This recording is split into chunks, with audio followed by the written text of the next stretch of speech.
Hello friends. Now let us take up the training session 1 in our Python Feel Good web series. In the previous video, I explained about the Python language. Python language, its structure, its importance, its ins and outs, and its superiority over other programming languages. First, you know about Python before entering into this training session.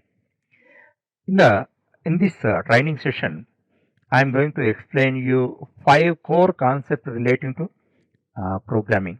That is very important. Actually, we are going to perform Python programs. Before that, you should know what is programming. There are certain core concepts. First, you have to learn about them. Otherwise, you purchase your headache. You get a bundle of doubts. In order to avoid future doubts, now I am explaining. I selected only 5 concepts.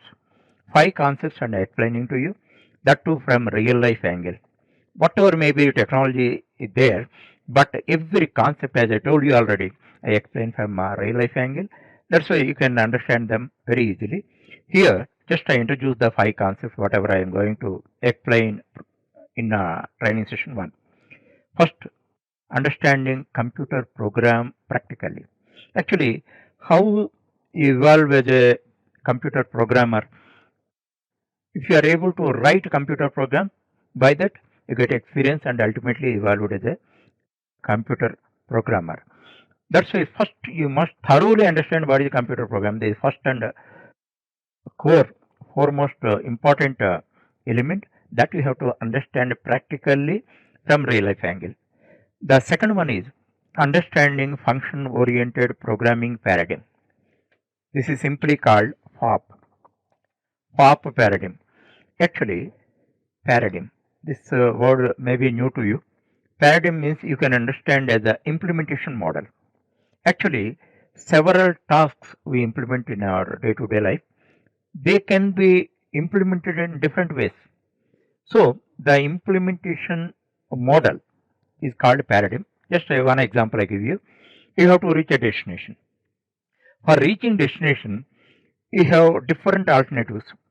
You may go by walk, or use a bicycle, or use a bike, or use car, or you may go by bus. So different alternatives are there. So in order to achieve the task, you can implement in different models. That implementation model is called paradigm. Actually, programs also can be implemented in different models. And the 3 popular models are there. One is a procedural model.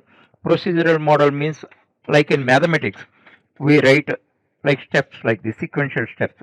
This is a procedural programming paradigm.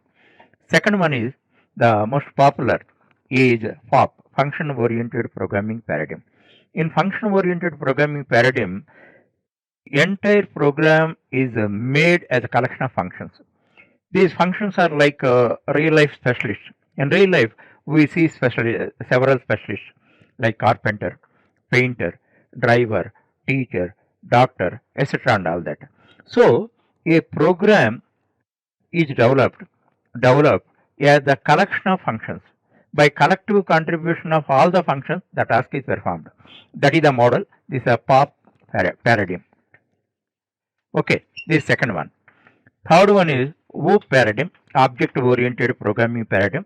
In this, every program is built as collection of objects. The objects interact with each other and achieve the task. So that is the model. Suppose I am an object, you are another object. So we are interacting to generate a result. This is, of course, just I am giving a briefing. Don't worry about that. In this, FOP is very important. FOP is subset of OOP. That's why first you have to understand FOP. As a second concept, I explain FOP concept, FOP paradigm from the real life angle. You can easily understand. You love it. Third one, understanding IPO activities. IPO.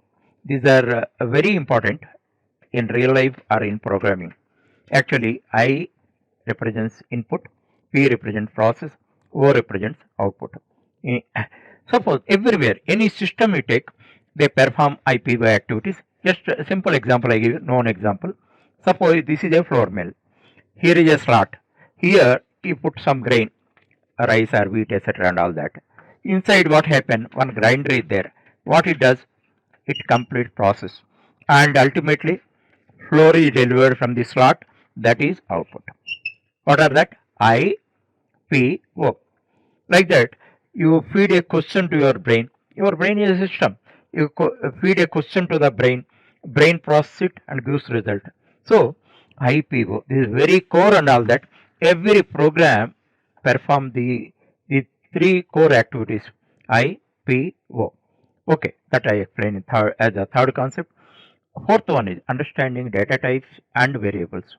Actually, this is very first and foremost concept, but 90%, 90% plus students do not know the clear meaning of that, and they use it. From the program 1 onward, they use it, but they do not know the real meaning. That's why they purchase their headache, they purchase their doubts. So you understand this concept of data type and variable from real life angle. That's why within 10 minutes you understand and own it. That you miss unnecessarily, you purchase questions, doubts continuously, not only for a particular language, any language. Okay. The fifth one is basic operations performed by a program. Already in third concept, I explained IPO. IPO are general activities. Every program, regardless of the language, they perform. And technically, these are divided into 5 activities. Those 5 fundamental basic operations of a program. In a program, any statement you take, one of the 5 activities it performs. So that we know. So by understanding the 5 concepts, you can avoid future doubts, because all future concepts, whatever you are going to learn, you learn them logically, because this provides you common sense. Already I told you what is common sense and all that. Earlier training session I explained to you computer basics.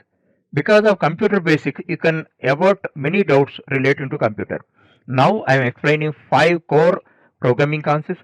By understanding them, you can avoid all future doubts, and all future concepts you can understand logically, because you have common sense. That is the importance of common sense. This is called computer common sense. As I told you already, after studying every concept, make it a habit. I don't question your background, but whatever I teach and all that, in your interest, you strictly follow that. And what after studying, watching one concept, don't move to the next. Close your eyes for a minute and ask yourself, can I explain this concept to others? You know that. If yes, proceed to the next. If no, or other some doubt is there, once again watch. But one shot, you have to finish it. The computer program, the concept computer program, if you are studying at one shot, you may watch it twice, thrice, or 4 times. That is immaterial. But one shot, you must own the concept, and you should be in a position to explain to others. Otherwise, anybody is there, just call them and explain. Tomorrow onward, they will be after you, and you will be evolved as a good leader to lead a team, or otherwise you can be transformed as a good faculty.